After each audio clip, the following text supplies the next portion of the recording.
because they were literally on fire. All right. Wow, a few people already here. Thanks for being here, good people. We've got Robert here, or was. The chat started 4 hours ago approximately, which is lovely.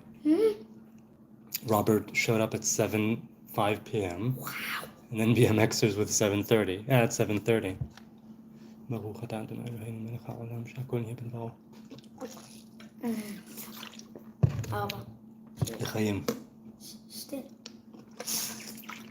Hello. Finally. It's the Nazarite, bringing you that Hebrew lore from days of yore, or,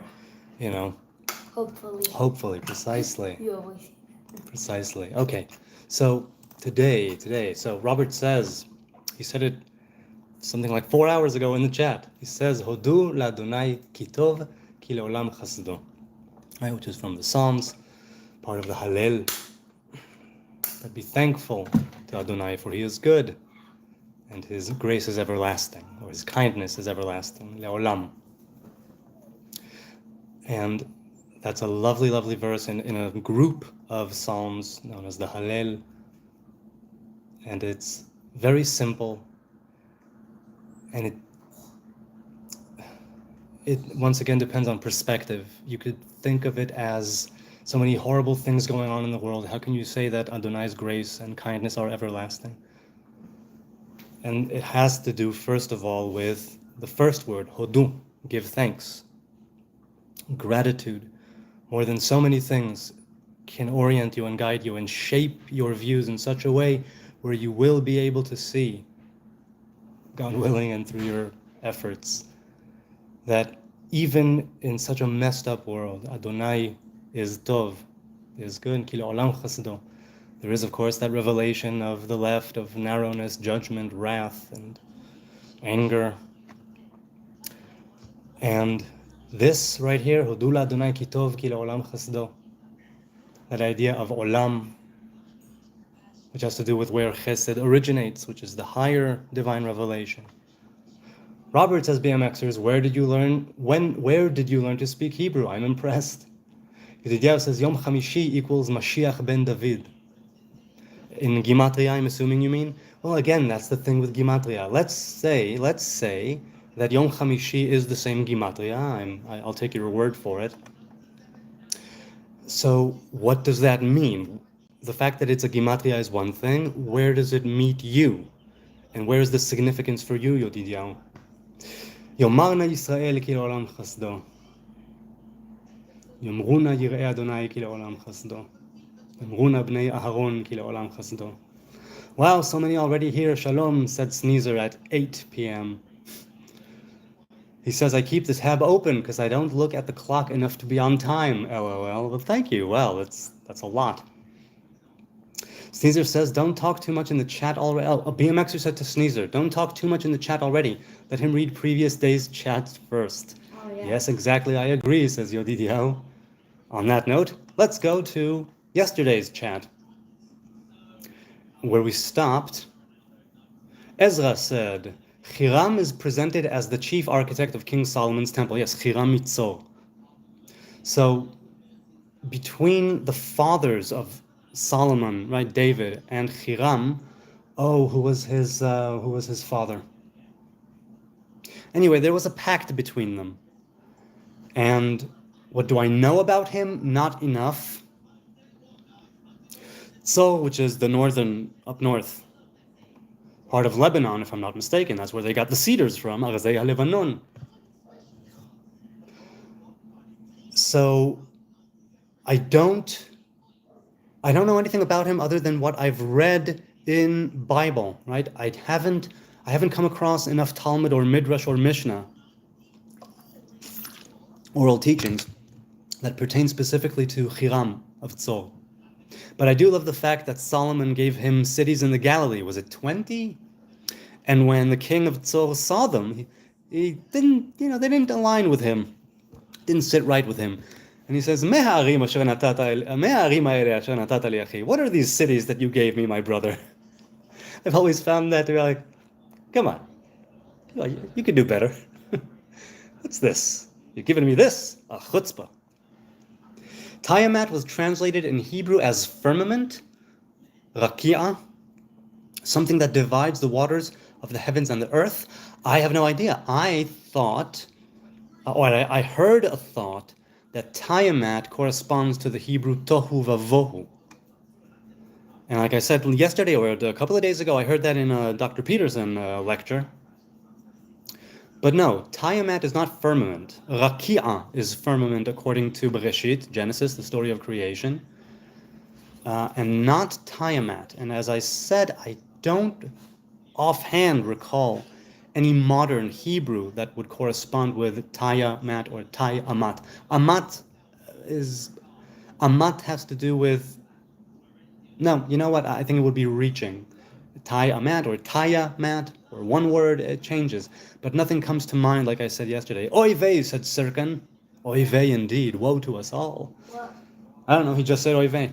Sneezer says, first should be whatever the parents believe, right? Talking about religion and science and what should come first. Sneezer and I, as it turns out, both read A Brief History of Time by Dr. Stephen Hawking at around 13, middle school. And who was it that said it? That he wishes that at 13 he read the Torah for the first time, but he wishes it was A Brief History of Time. So Sneezer says, first should be whatever the parents believe, then 5 years of science, then 2.5 of some other, and etc. So you're talking about religion coming first and then science on top of it. I mean, that's how it was with me. Roughly, of course, he says. Okay. Leo said he means the Hasidic ones in New York. So, yeah, the Hasidic ones in New York, talking about the people from Chabad who made tunnels, who were going to make tunnels. I don't know anything about it. I know something like that happened.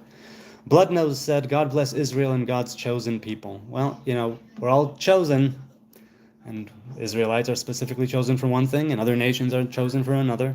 Isis was also an Egyptian god, right? Yes, that's right. That's right. Well, what was it? It was Isis and Osiris? Who am I thinking of? I think so. I think were they brother and sister? Were they together? I don't recall. Yes, Ra was sun god, Isis was goddess of love and fertility, and El was a desert bull god, I think. Right, but the golden calf has to do with that. Ezra says, "Eizo etzah hayita noten le'ach sfaradi sheyekabel kri'a le'nisuin." Loosely translated, what advice would you give a Spanish brother that he would get a call to marriage?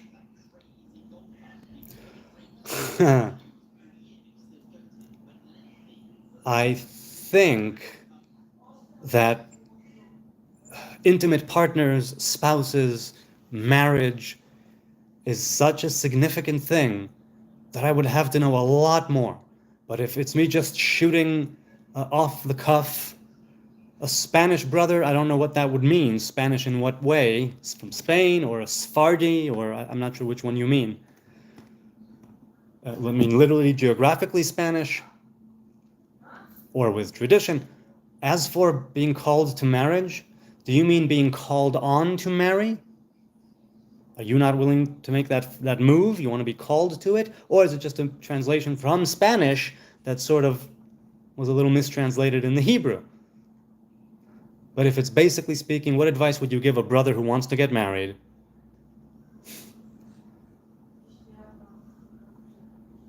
I would start with tell the truth, because you want the person who you are marrying to be the realist, the one you could be the most you with.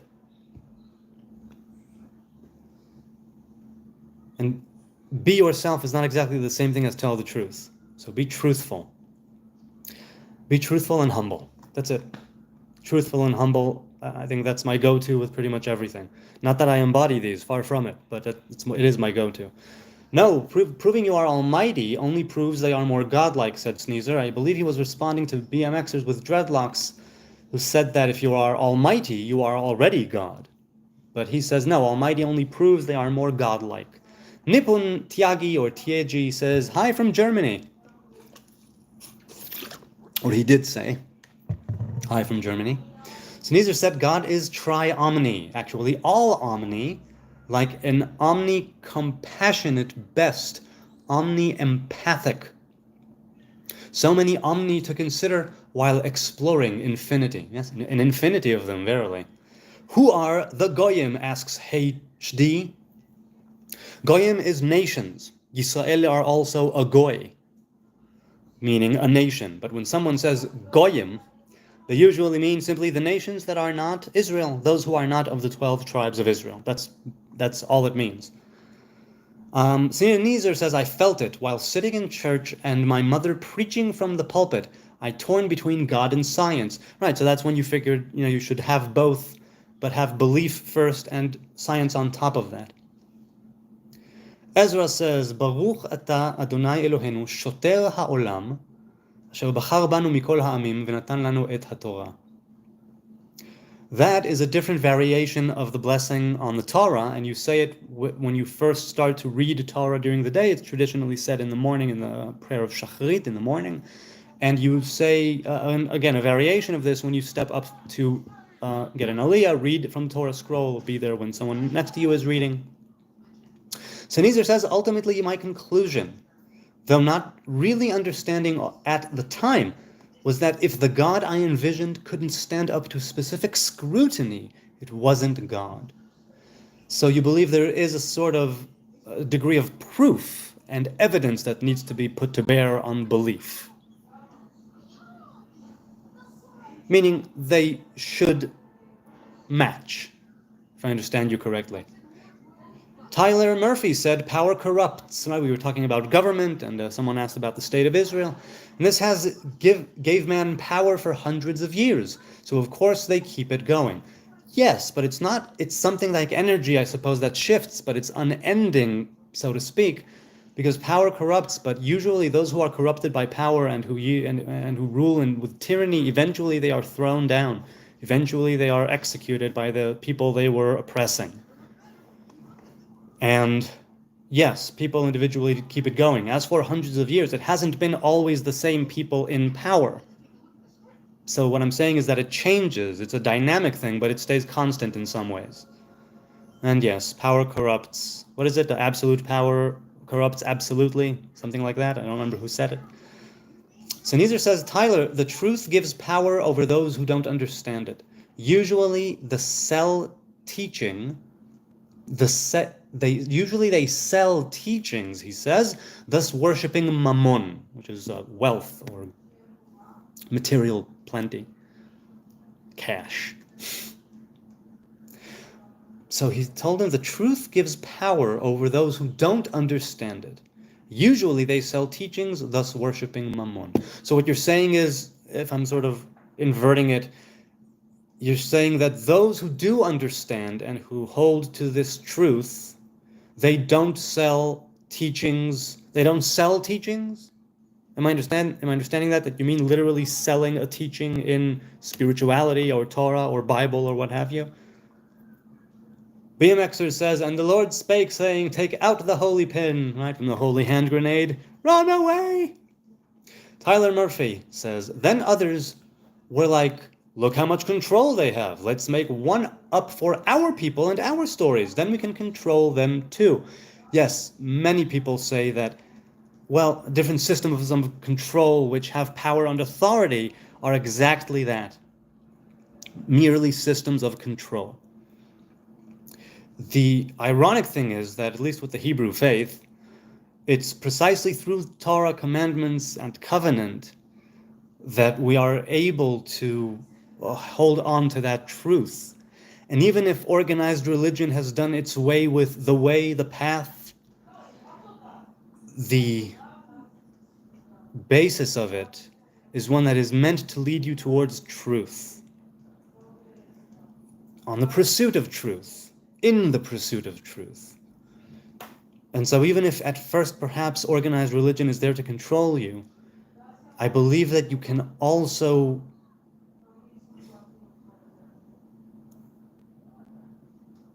rise above its control, meaning it might be the same life, but it's not it's not the powers that be that are in control. You feel completely as completely as you can be, depending on your circumstances, right? Autonomous and confident, and even if you say that it's blindness and ignorance to the individual who is feeling it, it is as real and as true as it comes. You see what I'm saying? MC24 said my chat ended it. Woo. I'm not sure what he meant there. BMXer is quoting, he quoted the Holy Grail, search for the Holy Grail again. I'd rather take it with hummus than salt. Right? Speaking of a grain of hummus, a grain of salt. Again, what if you don't have hummus? Everybody has hummus, even if they don't have hummus. Oh, are we wizards now? Arrive when we are meant to? Yeah, somebody says they're late, and I say, no, you arrive precisely when you're meant to.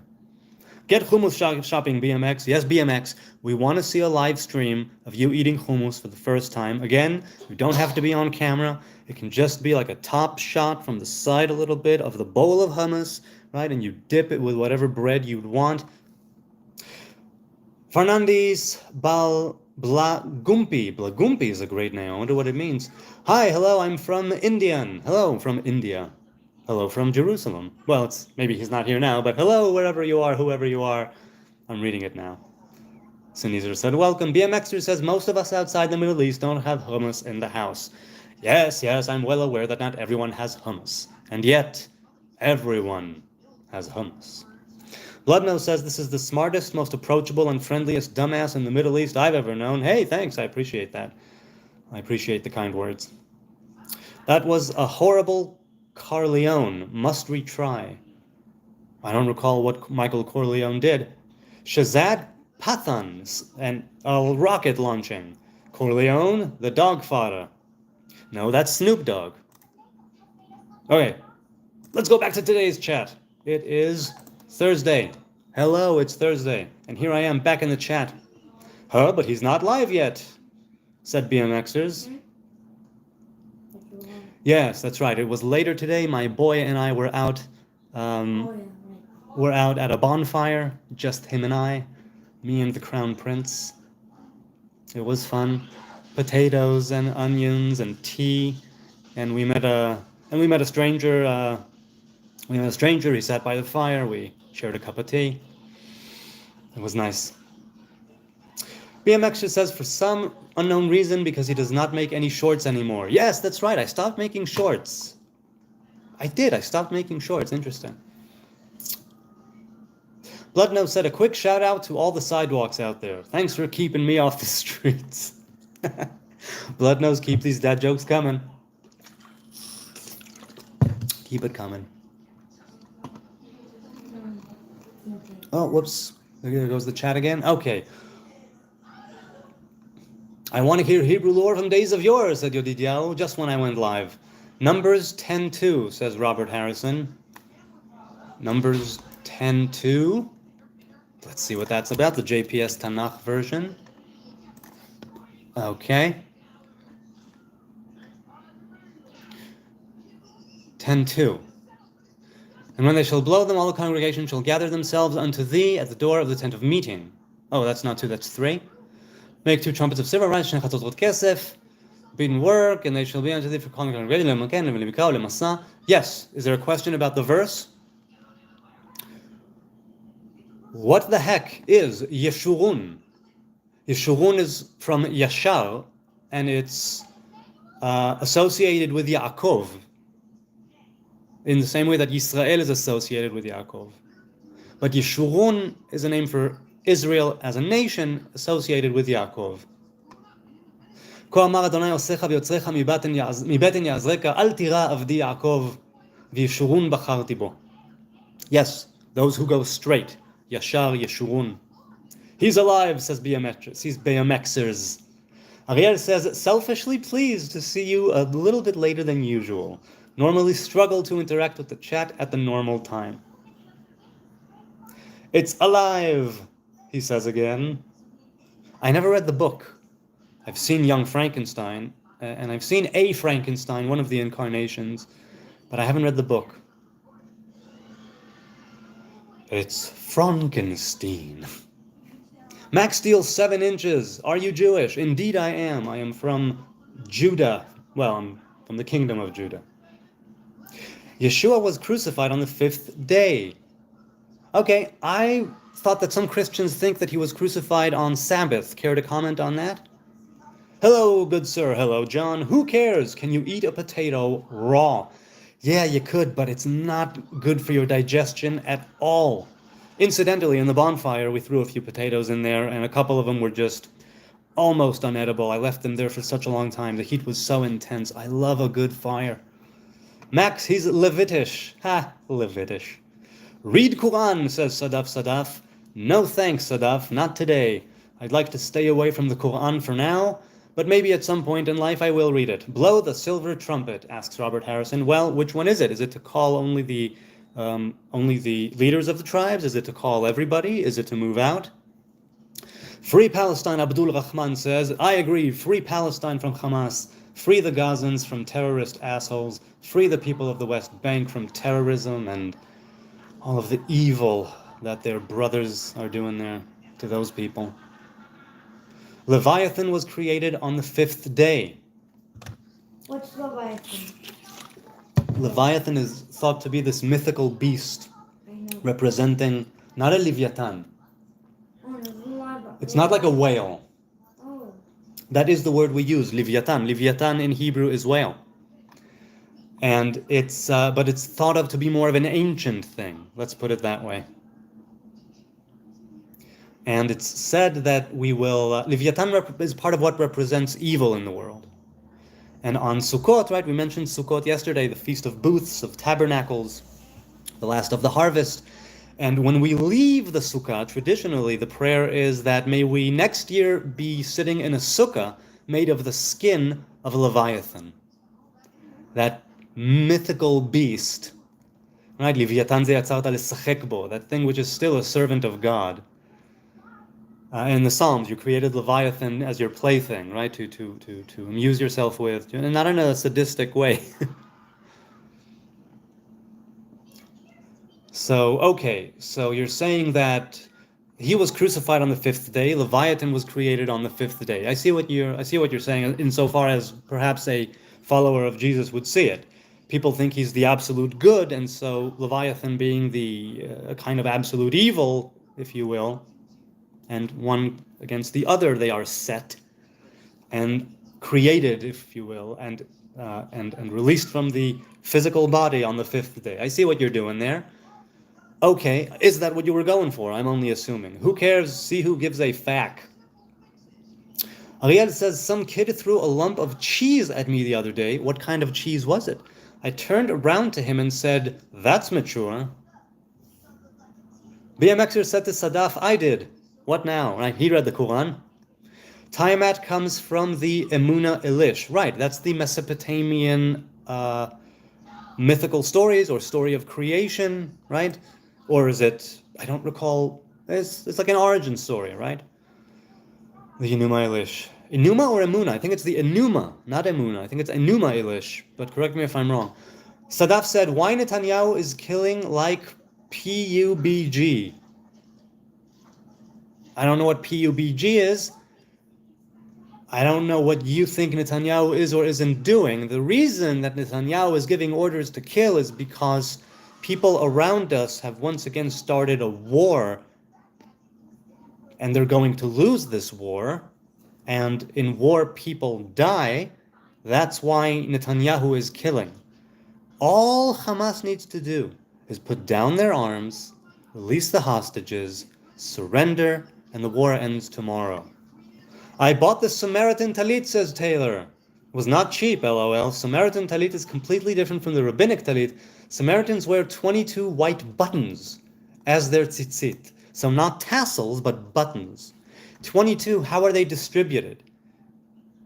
How are they distributed? Is it, well, do let me know. And the garment itself, is it all around the garment? Is it on the corners of the garment? I would love to know. Natan Yod Hei Vav Hei, said Yodidiahu. Right, God-given. But it's not Yod Hei Vav Hei, it's Yod and Vav. Those are the two letters in the name Yod Hei Vav Hei that are traditionally male, as opposed to the two Heis, right? It's the higher and lower male, the higher and lower female. Should I play GTA or Zelda? Asked Golden Gate Toe Inc. Are you indeed Golden Gate Toe? That's the bridge, San Francisco, right? Or California at any rate? No, San Francisco. In California. And do you tow? Are you incorporated? The people want to know, man. Should I play GTA or Zelda? Depends on which Zelda, depends on which GTA. But since I have some experience back in the day with GTA, but none with Zelda, I would say go with Zelda for all us sinners who have not played a single game of Zelda of any incarnation ever. Jeffrey Miller says, I am married to my lotion. Well, you got to lube up. You don't want to chafe your willy. Ariel says, what did the cheese say to himself when looking into the mirror? Halloumi. Halloumi? It's halloumi in Hebrew. Halloumi. Halloumi. I say. Cute. BMXers now convert to Islam. Oh, there you go. It's simple. Timur Barlas. Hi, bro. Can you speak Yiddish also? No. No, unfortunately, cannot speak Yiddish. Last people who spoke fluent Yiddish in my family were my grandparents on both sides. They didn't pass it on to my grandparents, my dear. Not yours. Your great-grandparents. So no, I can't speak Yiddish, unfortunately. There's a phrase or two, but nothing more than that. Ella says, funny thing about light is the white or clear light is actually all the colors together. Yes, it's one and the same. Sadaf, why, BMXers? Sadaf, why, asks BMXers, right? Why should he convert to Islam, he says. Invest in a razor, sir. Well, I haven't touched my beard basically since I was 17, so I don't see any razor coming upon my hair or my beard. Are you from Israel, Dr. Sadhu? Are you a doctor? Is it a medical doctor, a doctor of philosophy? What is it, a doctor of the arts? Jeffrey Miller said, Dr. Sadhu, are you from Israel? Yes, I'm in Jerusalem as we speak. Yurvaj, hello, Yuvraj Thakur, hello to you. How far back is he in the comments? And that was 17 minutes ago. So that's how far back I am. Jeffrey, why? We don't tell you to grow your hair, so why are you telling us to shave it? BMXers exactly, says Robert. Well, he told me to shave it. He didn't say you should. Also, he said invest in a razor. He didn't say I should put the razor to use. You see what I'm saying? You got to give people the benefit of the doubt. Who, where, what is Gog and Magog? So Gog and Magog are geographical locations. And who is said to be the, let's say, kings of those places? Where? Wait, hold on a second. I think it's thought to be, is it around the Greek area? I don't recall. And what it is what appears in Ezekiel, is it 35, 36, something around in the mid-30s, if I'm not mistaken. Yes, my love. Oh, no. No, but come on, you're right here. You can do that. Okay, as you say. So Gog and Magog is said to be a great war. Pardon? Oh, my dear, sweet dreams. Gog and Magog and the war between them is said to be, you can read it in Ezekiel. It's like an end of days sort of thing, right? God appears in a revelation of the fighter, the warrior, and fire and sulfur rain down. The land is purified in war, terrible war. And all the different islands around that area, which is why it throws me associatively to Greece, but it could be somewhere else. So that's just at the tip of of what Gog and Magog is. It's said to be one of the signs of the coming of Mashiach. It's said. But again, since it's one of calamity and catastrophe and destruction, it doesn't have to come to pass. It doesn't have to come true. It's all man who teaches lies, says TLKIZZ Chep or Shep. Okay? What are you referring to? You're referring to this whole thing? Some people teach lies, but there's a truth in them. Some people claim to know truth, and it's all lies. But I don't claim to know any kind of truth, nor speak to any great truth. It's simply the way that I'm viewing things from my place, through my eyes, and nothing more. But a lot of lying going around. That's for sure. Everywhere. And I don't wash my hands of it. I'm part of it. I don't know to what degree. Time will tell. Ariel says of identifying title. Identifying title? What's that referring to?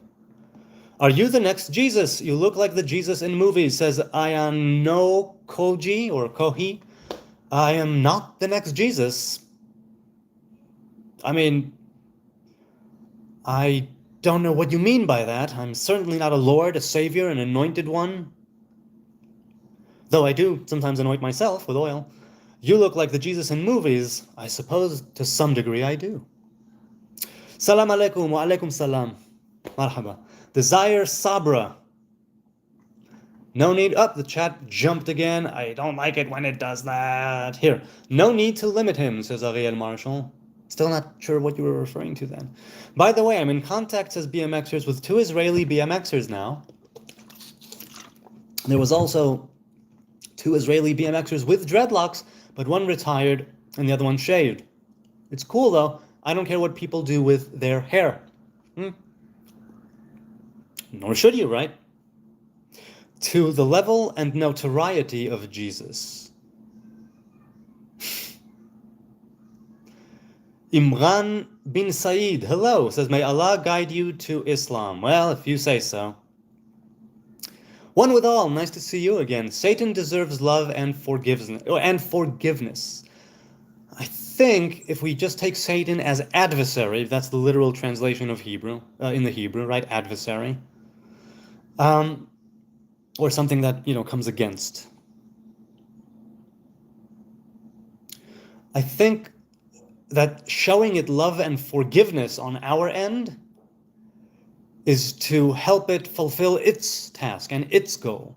And the goal of Satan, the adversary, is to set the stage, to always be setting the stage as the adversarial. And it's on us to embody love and forgiveness, and in doing so, be able to abstain from falling into any traps and pitfalls. And that way we both fulfill our tasks together. Satan, the adversary, right, sets the stage, and we're the one who are called to make a choice in any given moment, to here or there. And ideally, it's to love and go forward in love, and to know when to forgive yourself when you screw up, and to continue with love. BMXer says, I left you an Insta link of one Israeli BMXer with dreadlocks, by the way. Good, thanks. Maybe I'll check that out. I hope to check it out. Incidentally, since you mentioned Instagram, Hebrew Nazarite across the board. X and TikTok and Facebook and YouTube and Instagram.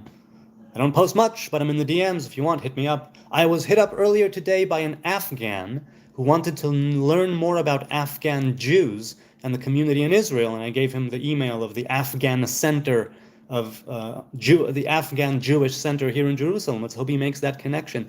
And when I asked him, why are you connected to the Afghan Jews? And he said, I'm just an Afghan human being who is seeking truth. Something along those lines. And I was like, yes, yes, yes. Very cool. Robert, about Islam.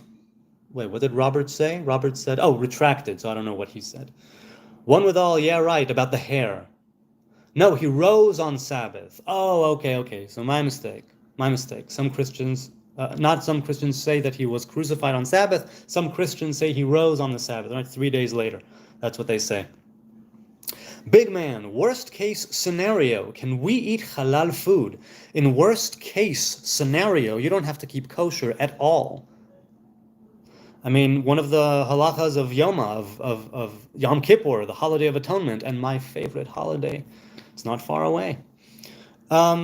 If you're a pregnant, right, an expecting mother, and you take a whiff of something that's cooking somewhere, and you get hungry, and you want whatever is there, and your baby wants it, you are fed on Yom Kippur. You are fed, and you don't need to fast at all, because it's a danger to the baby, to the fetus, and the mother. So worst case scenario, yeah, you can eat anything to survive. You can eat anything to protect yourself from long-lasting physical harm. So yes, Satan faces oblivion, says Bloodnose. Right, oblivion is sort of to be forgotten. Oblivion, right? Nishia. That's what it's called in Hebrew. And like something that's left alone. Now, I don't think it would be left alone. It's not oblivion in that sense, because that simply means that you perhaps still exist, but are forgotten and left naked and bare without anyone or anything around you to acknowledge you, to be aware of you, to be forgotten by everything and everybody, to live in that loneliness. That's like oblivion, at least as far as Nishya is concerned. You're left behind, like the rest of creation moves and you are left behind. Something like that. Satan as an adversary, the tree of knowledge of good and evil, right, that duality, I think it's not oblivion that Satan faces. I think that Satan faces the fulfillment of his task fully, and then there will be no more need for evil. We get over that and partake of the tree of life. At which point, it's not oblivion. It's simply non-being, if you will, where evil is taken away, death is taken away when we partake of the fruit of tree of life. And that's already a whole other consciousness, a whole other reality that I can't fathom, to be sure, because I'm in this world. And oblivion has to do more with this world. So perhaps it's oblivion where we will forget? Who knows? But I see the tree of life eventually as something that where everything passes on, right? What happened to your hair? My hair is right now up in a bun. So that's what happened. Love and forgiveness for Satan, says one withal. Well, love and forgiveness, but you need to be wary.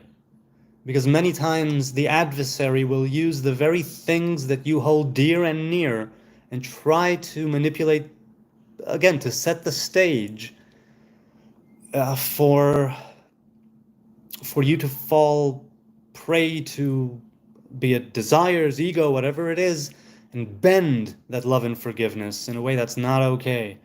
So even if it seems that you're acting with love and forgiveness, the adversary is always seeking new ways, new stages to set, new ways in which we may fall. BMX, right? In Pirkei Avot, it said if you do a good deed, then you have one defense attorney, and if you do a bad deed or a transgression, then you create one prosecution attorney, right, up in the heavens, and a messenger, an angel of the prosecution and an angel of the defense, or of merit. That's a better way to think about it. Prosecution and merit. But why? Just because you worship him? Ask BMXers. Why should BMXers become a Muslim? A just question, do you not think? Ella asks, have you seen the North Pole of Saturn? I have not. It's a hexagon, like the center of a Star of David. What are your thoughts on that?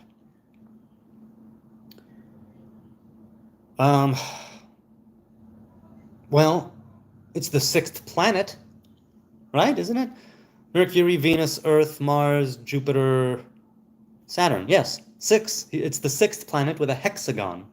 Cute. Well, let's put it this way. There is Shatzam Chankal, right, which is basically sun, moon, and 5 planets. And the sheen there is Shabbatai, which is Saturn. I don't have anything to say about the hexagon, but the idea is that those 7, the sun, moon, and 5 planets, it corresponds, let's say, to the male and female divine presence and their unity. And the hexagon has to do with all of them, right? It's 6 and 1, 6 representing the male divine presence, and 1, right, the moon, if I'm not mistaken, which represents the feminine divine presence. Or masculine and feminine, not male. It's North Pole, a hexagon in the center. It must mean something, but I don't know. My thoughts on it is that astronomy is amazing. Amazing. It really is. God isn't worried about murder or lies. Fish eat fish, one withal says. I think that fish eat fish because it's in their nature. And murder and lies might be part of our nature, but in there is also baked in the capacity to evolve and grow past murder and lies. We have the ability, the duty, some would say, to try and live a life that embraces life and not murder, and that embraces truth and not lies. Fish eat fish because that's entirely their nature. But we, as the image of God, at least in potential, with that capacity of embodying those divine attributes, we can evolve. We can create the future. We are the movers and shapers and shakers of this world. And in that way, it's not that God is worried. I don't know God. All I know is how God reveals himself to me. A revelation of worry about murder or lies? I don't know about that. A revelation of wrath or judgment because of murder and lies? That's throughout the entire Tanakh, throughout the entire Bible. The prophets, again and again and again and again. Stop murdering, stop lying, stop cheating, release your slaves. It's not that God is worried about it or not, I think, at least insofar as Scripture is concerned and how I perceive it. Because God isn't worried. The revelation is not of worry. The revelation is, when it comes to it, of just a lot of judgment and pain and anger towards the people of Israel. In the case of the people of Israel with murder and lies. But because I don't know God, I don't know, if he's worried or not. Big Man says, what do you think about the guy who claims to be Messiah in Jerusalem at the moment? I think there are several of them at the moment, so I'm not sure which one you mean. As for the claim to be Messiah, all I say is, if you are accepted by the people and are anointed by the people, you are de facto a Messiah if you are crowned. Claims to be a Messiah need to be investigated because of the amount of false Messiahs that have stood and that currently still stand. And so the Messiah, it would be on him, it behooves him, the onus is on him, whatever whatever it may be, to provide evidence. Meaning, a prophet stands up, recognized as a prophet, and he anoints him, and he crowns him, or the people without a prophet. But it would mean that we all get together and decide that this person can lead us, and if we, the people of Israel, can get over our differences and do that, we deserve to be ruled. And let's not forget that Messiah is an option. It's not necessarily the absolute case. It's an option. So what I think of the claims is that they are still claims until they are proven. Now we have Maimonides, the Rambam, who speaks of ways in which Messiah could be could be held as a potential Messiah. A leader who can be held as a potential Messiah, even if he is not anointed and crowned with a crown yet. A potential Messiah. And he says that the potential Messiah, and other people have other teachings, but this is the more mainstream one coming down from Maimonides in his book Mishneh Torah. And he says that if a person, rallies the people, fights the wars of Israel, builds the temple, and eradicates Amalek, eradicates the people of Amalek, this person is a potential Messiah, definitely.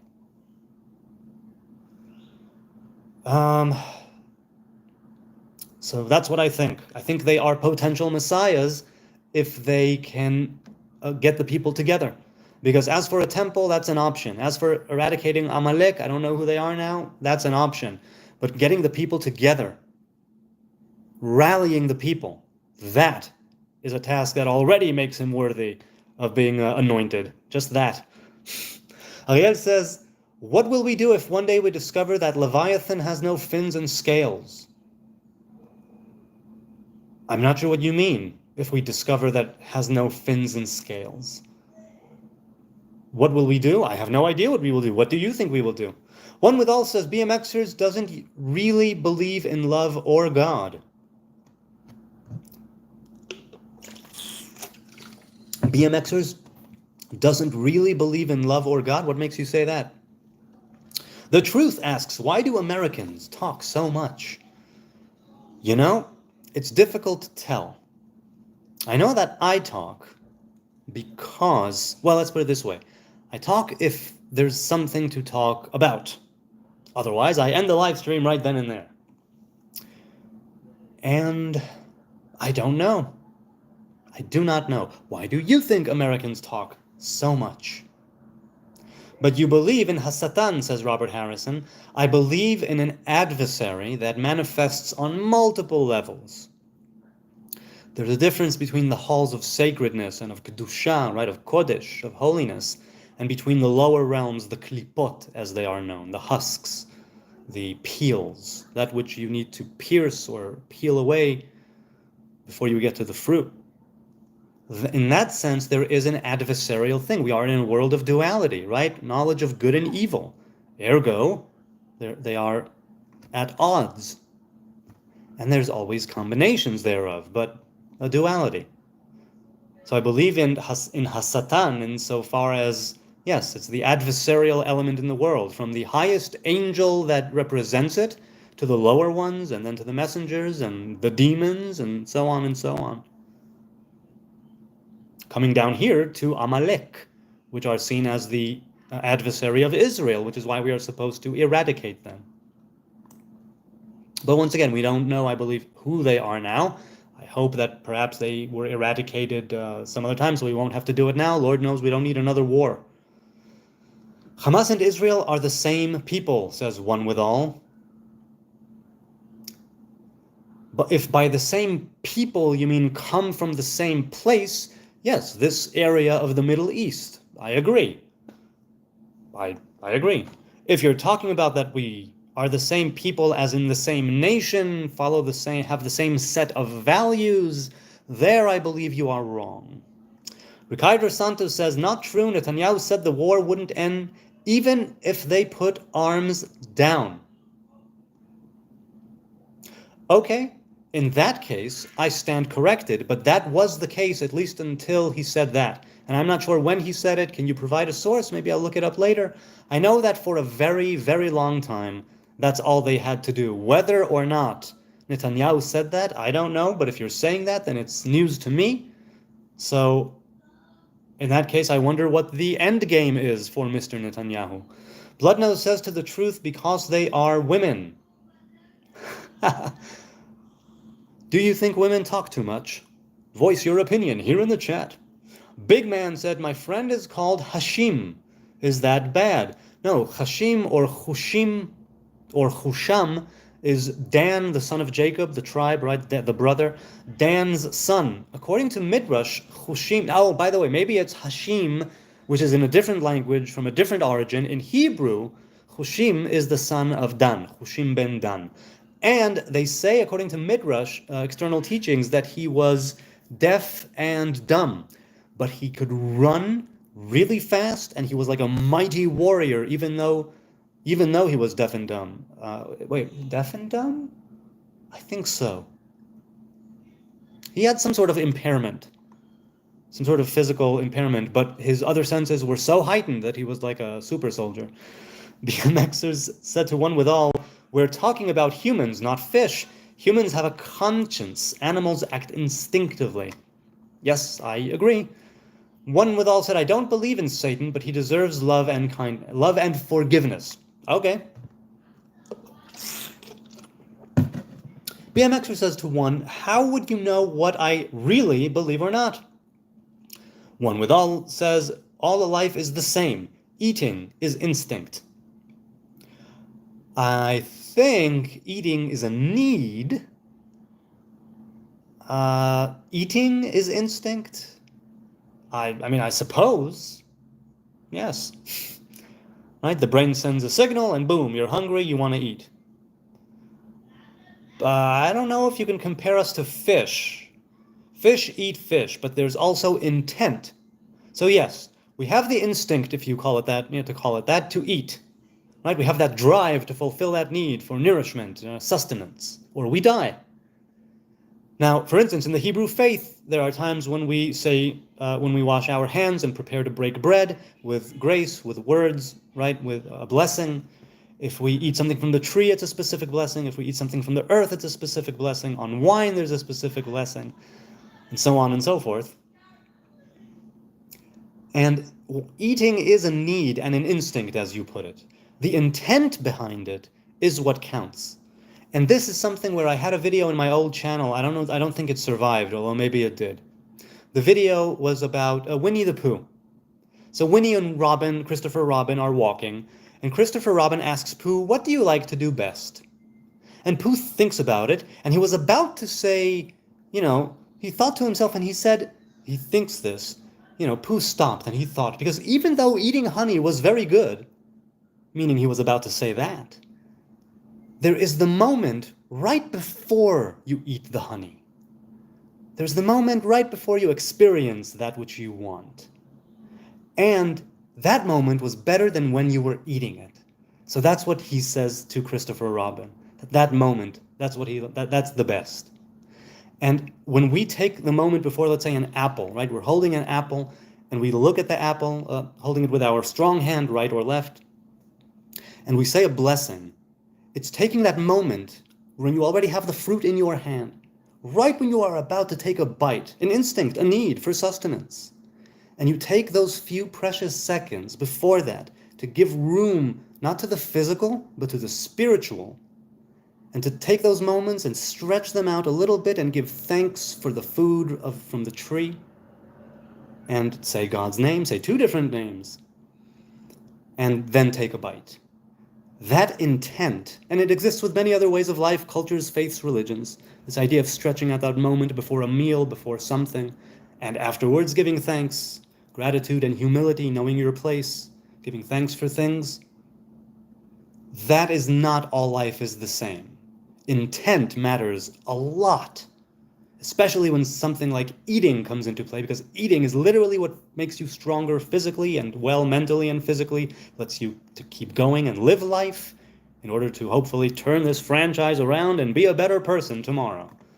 So I don't see it as the same one with all. M. Daniel Soto retracted a message. I think I know that name. You've been here before.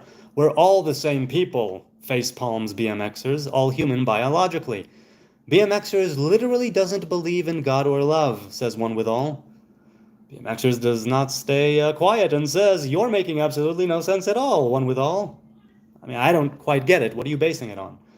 You don't believe he exists, but he deserves blah blah, says BMXers. Oh, wait. The chat jumped again. There it is. BMXers definitely believes in God, says Robert Harrison. Kai Lohim had a message retracted. What's going on, people? What's going on with the retracted messages? Come on! I witnessed BMXers' belief in God, says Bloodnose. I witness BMXers' belief in God. Big Man says, your hair makes you look radical. Radical? To what end? I have things that I guess I'm radical about, but they are few and far between. No, he just said he believes in Satan. Okay? Marhaban, DJ the chef. You've been on for an hour. Correct. I have been on for almost an hour. You said you'll be on for a half hour. I said maybe, because it's late. It's almost midnight here in Jerusalem, in fair Zion. Ah, it was so much fun going back to my old neighborhood and sitting in a bonfire. I gave you the idea. Yeah, I think you did, correct. I'm going to have a talk. BMXers says, Robert, exactly, haven't given any indication that I don't really do. Because last time when we went, we had a blast there. Yes, it's true. Letty says, free Palestine. I agree, Letty. Free Palestine from Hamas. Free Palestine from those warmongering pieces of filth. Thanks for supporting Israel. Free Palestine from Hamas. Free the people of Gaza from Hamas. I agree, Letty. Hi from Stockholm, Sweden. Hello, Swedish moose. Is it indeed? Is there such a thing as a Swedish moose? Moose. I want to know now. Why can't I believe in both, says BMXers. Elas says, you kind of remind me of the holy man from the movie Jewel of the Nile. I'm ashamed to say I have not seen it. So I don't know who the holy man is there, but I appreciate the sentiment. Hi from Texas, Anunnaki. Hello, Anunnaki. Hello from Jerusalem. Big man radical, as in rad, says BMXers. Amir Kamal. No, thanks. Please don't. I know, thank you. Okay. Is it okay if Amir Kamal asks, is it okay if my mom communicates to my baby mama regarding my daughter to avoid problems. So I think that unless the baby mama is unhinged, unless you have like a restraining order there, if you can communicate, it's best that you do it. Because, if you have a kid, you need to be there for the kid, even if it's simply communicating things to the baby mama. As for avoiding problems, I don't know your circumstances, so I think that unless there are problems, you need to be a man and deal with it. And if there are problems and they are unavoidable, I don't know, is she on good terms with your mother? That's the question, I suppose. You look like a sheik, to be honest. Love it, says Big Man. I need advice, Rabbi. I am not a rabbi. I am not a scholar. I am not a learned man. I am not an educated man. I am just a simple dumbass from the Middle East.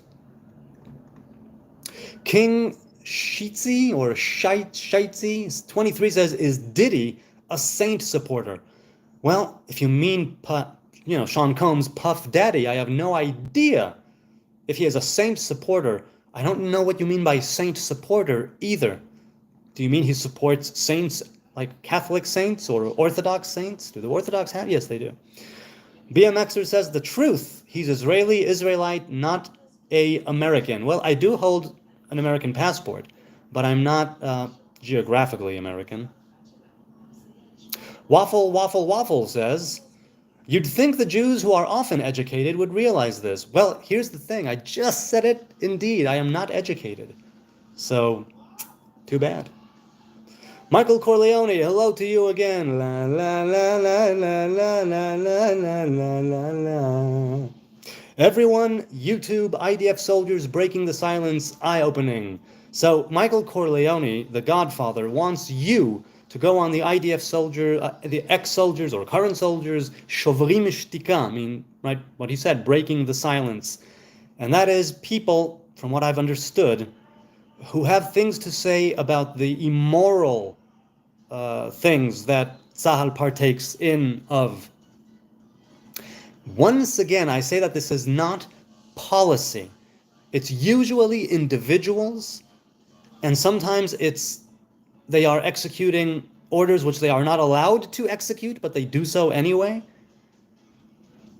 But I don't know enough about the organization breaking the silence. But what I do know is this, from my time in the army, I could definitely see how it could be the case that at the heat of the moment, you're ordered to do certain things and you do them, and you later, with all of the trauma and the things that you need yourself to, to come to terms with and to deal with and to process, you need to speak.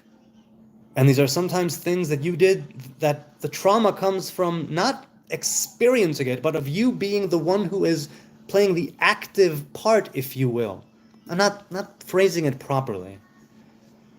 But when it comes to orders that are immoral, the soldier should refuse. In the heat of the moment, things happen, but it's not military policy. It's not what's called Ruach Tzahal, the spirit of Tzahal. So yes, there are individuals there with horrible stories about things that they had to do. I'm not sure where in the hierarchy or chain of command it came from. I know that there are definitely, it's the nature of war. Unspeakable, horrible things happen all the time. To soldiers, to civilians. This is part of war, unfortunately. There will be always people who are doing things where they later want to rip their heart out. They literally become suicidal faced with the things that they did and with the magnitude of it later on when they're processing it. Those are the people who join this organization breaking the silence. And I think that they are usually, right, people in the front, in the field, on the battlefield. I cannot criticize them. I can't judge them. I can say that they are speaking, depending on the story, on an individual level. Show me the immoral thing that had to happen, and I will go and protest it and say, yes, that shouldn't have happened, that's awful, that's horrible. We should educate IDF to never, ever do that ever again. But to tar the IDF with that very same brush and say, and all of the IDF is like that, That, in my experience, in my actual experience, is not the case. That's what I say. As for it being eye-opening, yes, it is eye-opening. Because they are breaking the silence about things that they had to do, and it could also be that they're not remembering everything properly. It could also be that they're embellishing. I don't know. People who criticize Shovrim Shtika also say this. There are people who went through terrible things, and this is their part of their way of dealing with it and of doing what they see as right. And I may disagree on certain things, and I may think it serves the enemy, but if we do claim to be the most moral army in the world, I don't make that claim, but some people do in the IDF and outside of it, then we need to merit that claim all the time. It's not just ours, here you go, a gold star. No, it's something we need to continuously merit again and again and again. And that means putting people on trial, unfortunately, if they did things that are wrong and against the law.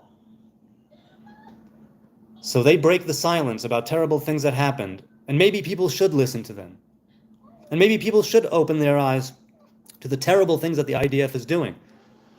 But then you should have your eye fully open then, and see the situation not from these particular individuals who got particular orders, which in some cases maybe they should have refused to carry out, but more context. But there's no denying, there's no doubt that some IDF soldiers do horrible things. Sometimes they're not even ordered to do it. Bloodnose says, know the story of the frog and the scorpion. Yes, I do, right? Help me pass the river, help me pass across the river. Right, to the other side, to the other bank. Big Man says, I see how you ignored my question. No, I didn't get a question about why Israelis celebrate the killing of Gazan babies and laugh about it. First of all, there was no question. YouTube may have deleted it. I did not see the question. However, since you posed it now, some Israelis are pieces of shit. Some of them do celebrate the killing of Gazan babies and laugh about it. The people of Israel, by and large, mourn the death of innocent babies, be they in Israel or Gaza, and do not laugh about the death, horrible death of babies in Gaza. I don't see that being the case at all. But as to why some Israelis would do and act so pitifully and terribly, it's because of the situation we're in. I'm not justifying it, but you asked why? That's why. Because war is a horrible thing, and it makes... You know, in The Shining, in the book, there's the quote, this inhuman place makes human monsters. So this place, right, the land of Israel, is not human. We are humans trying to live on it. The place itself is not human. But it creates some human monsters here, man. All in the name of God. It's terrible on both sides. Likely YouTube censors it. I don't see it, right? Keegan Davis says, Jesus loves you so much. Well, Jesus, he knows me, and he knows I'm right. He knows me. Name that song. Or name the band. Jesus loves you so much, says Keegan. He wants you a part of his team. If you accept him, he'll do wonders in your life like he did for me.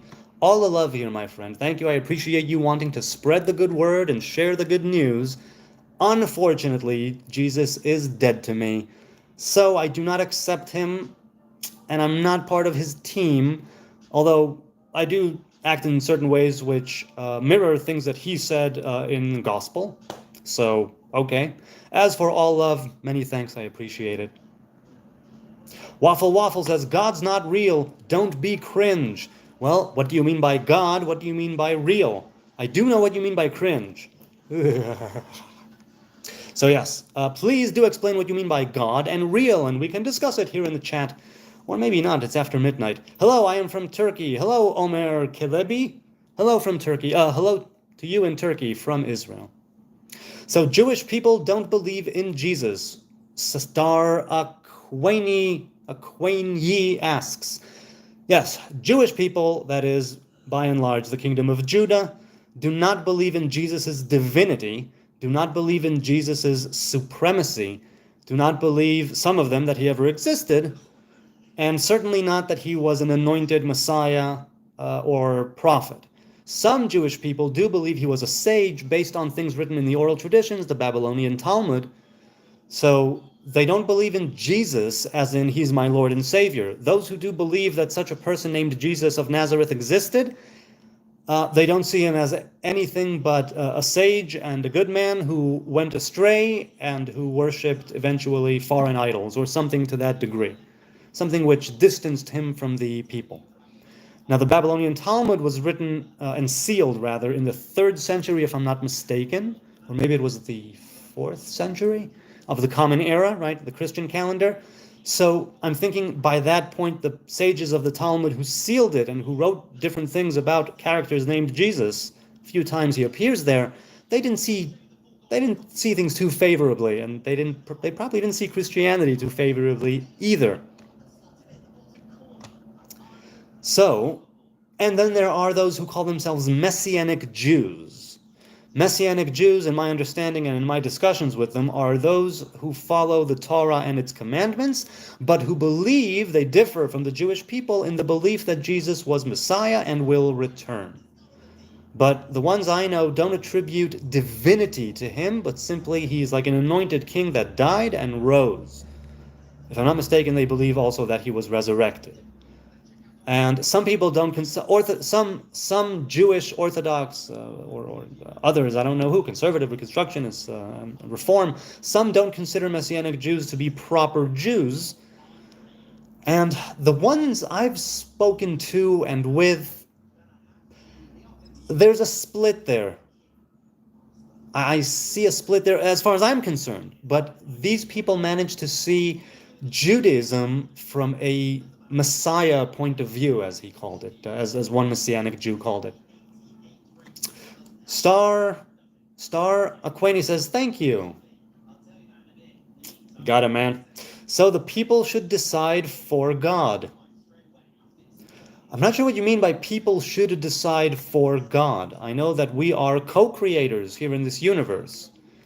And so we should be the best that we can be as individuals. And the perception of God is an individual thing. Faith and religion, even though they have sometimes in organized religions, they have the structure of a group, a community, a collective. It's still eventually you who carry your burdens, your existential yoke, right? And if you choose, let's say, to believe in some sort of higher being, a creator, a deity, the divine, then it's on you. You feel the lack of the divine presence, and it's on you to do and act in such a way which will pull that divine energy into you and allow you to channel it back out into creation. So should people decide for God? I'm not sure what you mean. People should decide for themselves, and in that they also influence the higher realms and then life here on earth.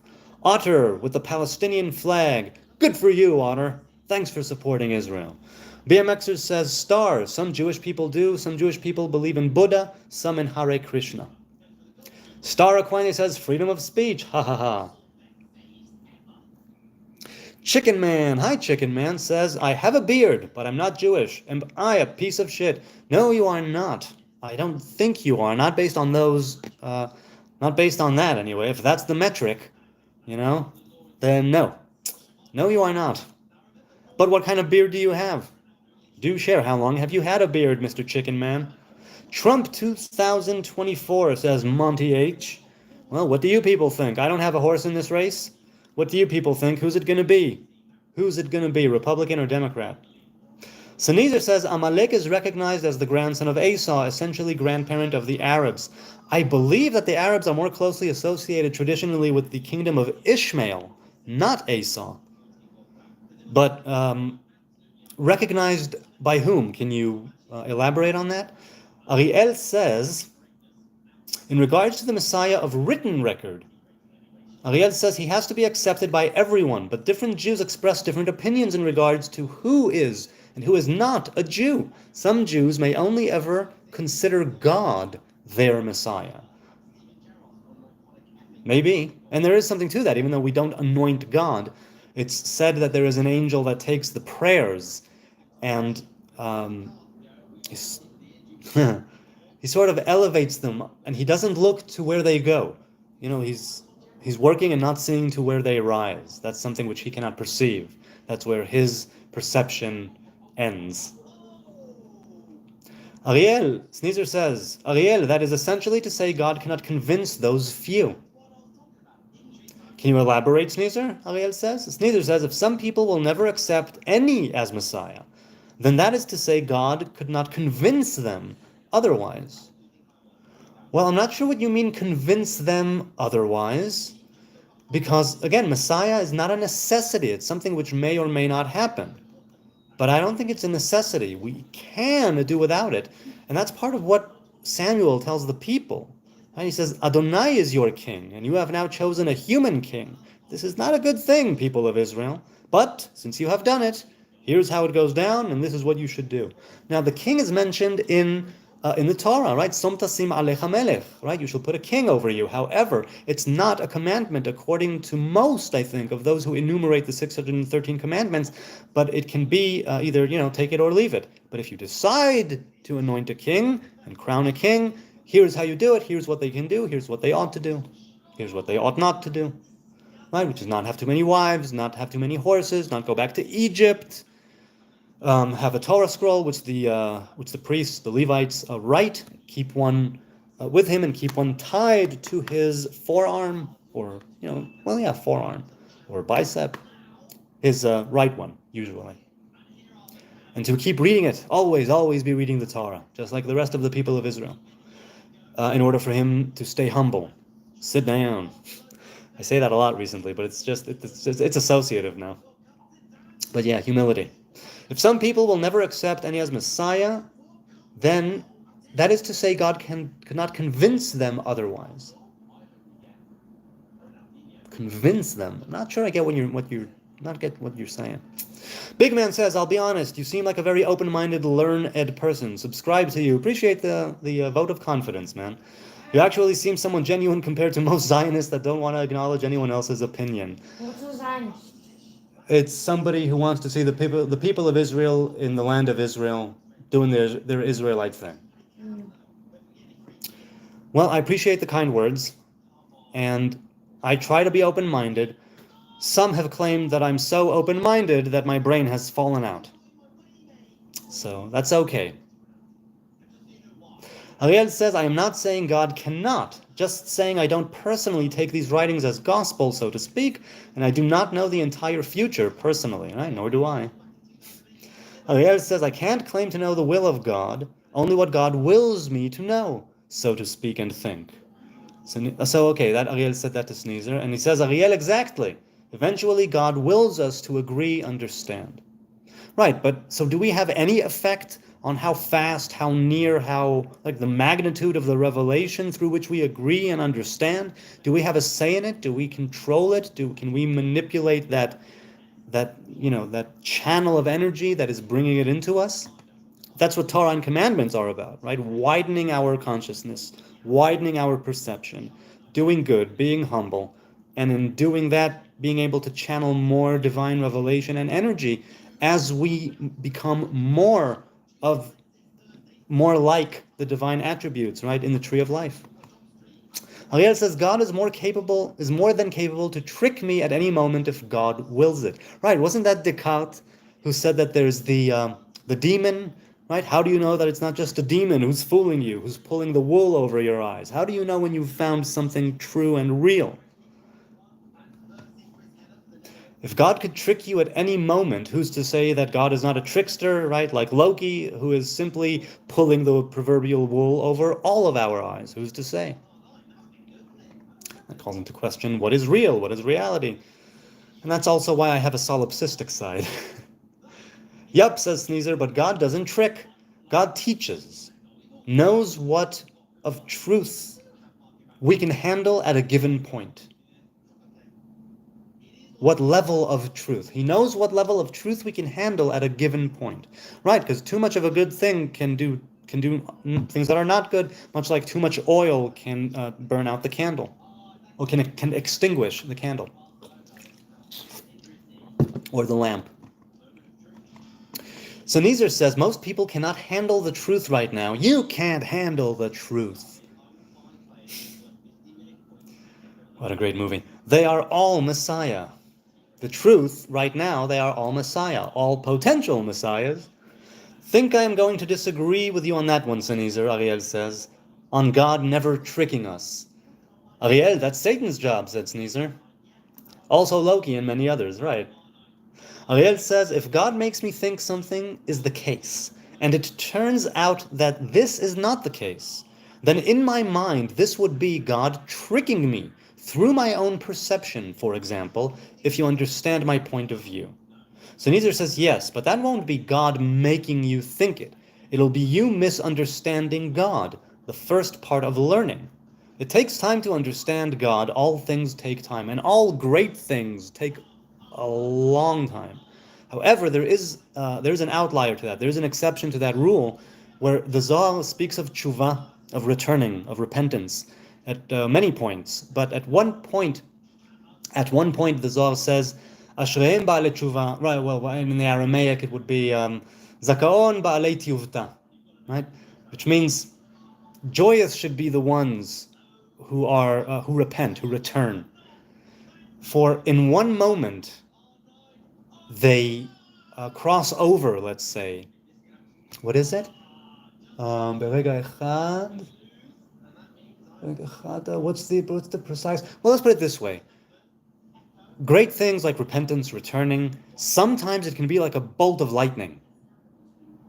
Something very, very instantaneous. That's even hotter than the surface of the sun.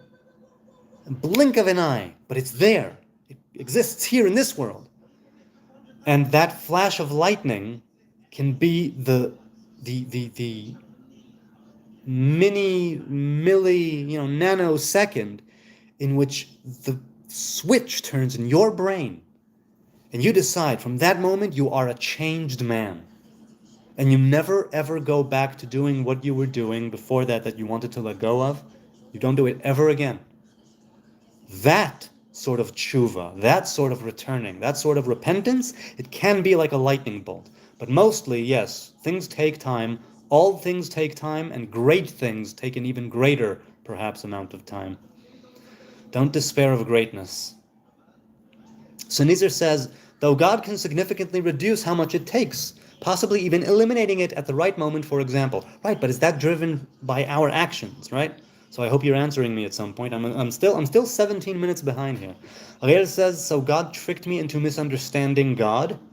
Sneezer says to Ariel, no, something gave you a message from God that you will later understand. God doesn't speak directly, speaks through our lives happening. You know, I believe in that because it's not direct.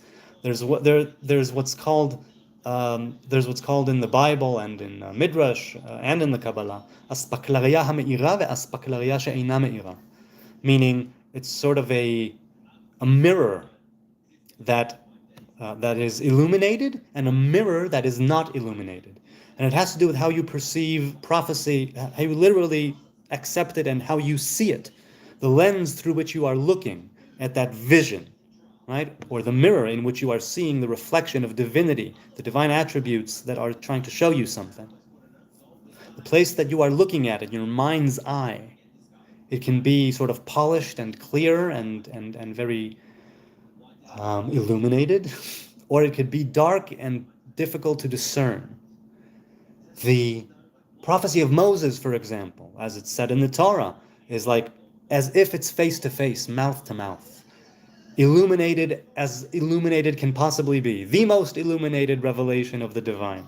That was the prophecy of Moses. Other prophets, the lower prophets, they have a different divine revelation, and it is connected to the Mosaic one, but it's not exactly it. That's why Moses is the father of prophets. And those are in the mirror that is unpolished, that is not illuminated. God speaking directly doesn't happen, as far as I can tell, from the teachings that I'm in right now. It's always a revelation of speech, just like in the beginning of creation, a revelation of speech. And more so than that, he is speaking through our lives happening, as Sneezer put it. It all depends on how you choose to look at it. Once again, it comes back to the lens through which you view reality, the perspective, your consciousness, these things which Torah and commandments seek to elevate, to widen, right? Judaism, the Hebrew faith, the way, the Torah, it's a psychedelic, mind-revealing, mind-expanding book and way and thing. Okay then, says Ariel, can't say I really understand your point of view right now. Ariel, BMXer says, can't we all just get along? Michael Scott from The Office. Ariel, it happens, says Sneezer. Sometime we get messages early, probably because it will lead us through exceptions to more concretely understand the lesson. It will lead us through exceptions to more concretely understand the lesson.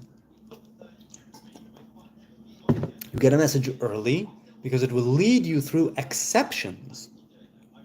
So, yes, Ariel, Genesis, correct. More concretely understand the lesson through the exception, meaning that the exception proves the rule. Sneezer, is that what you're talking about? Meaning through being on the outside first, you can appreciate and understand when you're on the inside. Am I getting that correctly? Big Man says, honestly, bro, you seem like a guy I'd love to have a conversation with. Well, that's what we're doing here and now. It's what we've been doing, in this channel since it's been around. Robert says, we have a small colony of cats, about 7 strays that we love. We got one a home today. It's always bittersweet. Aw, I hope they went to a good home. But God speak directly to Prophet Musa, right? So that's what I said. Pe el pe adaber bo. But it was still, right? God still tells them, Lo yirani ha'adam v'chai, no person can see me and live. The revelation to Moses was the highest that was revealed to any individual, according to Torah. However, it wasn't direct. There's a revelation of speech. It's still a revelation of that kind of speech. And it was of a very high source, but it was still through a filter, a channel, right? Through the 10 sfirot, through the tree of life. So Nizar says to Ariel, I think you missed a word, but yes, Jesus knows everybody, how long it will take them to understand, etc. Very well. We love you, Royal Khatul, says Royal Khatul, Royal Cat, Robert Harrison said. So Nizar says to Mustafa, I think often even prophets don't understand what they say, if ever. Really? You think they don't understand what they say? They simply kind of open their mouth and it comes out in sort of a divine verbal diarrhea where they don't comprehend what they're saying? Do you mean it's like a trance? Because there is that idea, but I think that when it's things that they are seeing in their mind's eye, they do understand. And if it's something they say, you don't think they understood what they said. Can you elaborate on that? How do you see that actually in the Bible? Can you tell me? Sneezer says to Ariel, Jesus was each of us before being Jesus and remembered. Well, if you say so, Sneezer. Damien, hello Damien. There's Waldo. Yes, that's right, it's me. Finally. BMXer says, nope. Messianic Jews believe Yeshua, Jesus, is God. Some Messianics don't believe in that, but they are not Messianics. Oh, okay. So I didn't know that. As far as I knew, the ones who are Jewish don't see him as God, but do see him as Messiah. But now BMXer is correcting me. See, I don't know the Messianic community well enough, but I simply know the people I was with, and I think that they don't believe in the Son, right, and in the Trinity. Messianic Jews believe Yeshua, Jesus, is God. Some Messianics don't believe in that, but they are not Messianics. So if they believe that he is not God, but that he is Messiah, do those Messianics who you say are not Messianics, do they believe, from what you know, BMXers, do they believe that there is a second coming to come? Ariel says, surely saying that God cannot instead of never tricks us is putting a limit on what God can and cannot do. Yep. Hayad Adonai tiktzar, the hand of Adonai be short. The Fat Muppet, love the name, man.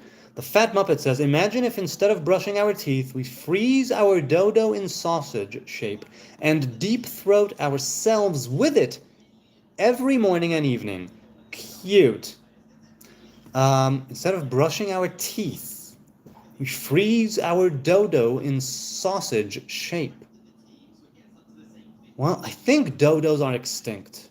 I don't know the connection to the toothbrushing, but I do believe that deep-throating anything, morning and evening, will eventually cause some damage to the esophagus.